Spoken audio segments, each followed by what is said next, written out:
ഈ ജ്ഞാനശേഖരൻ എന്ന് പറയുന്ന ആള് അയാൾ പിന്നെ അവിടെ ബിരിയാണി വിറ്റ് വരുന്നവരാണ്.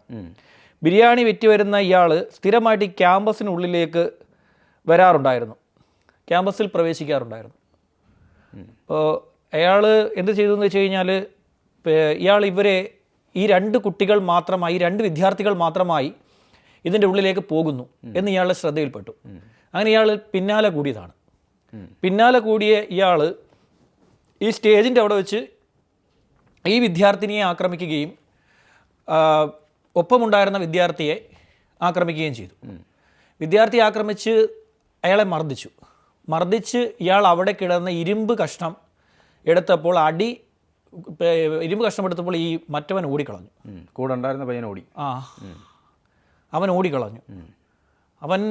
അവനെ ഈ കുട്ടി വിശ്വസിച്ചു എന്നുള്ളതാണ് ഏറ്റവും വലിയ പ്രശ്നം. അതെ, അവനെ വിശ്വസിച്ചാണ്.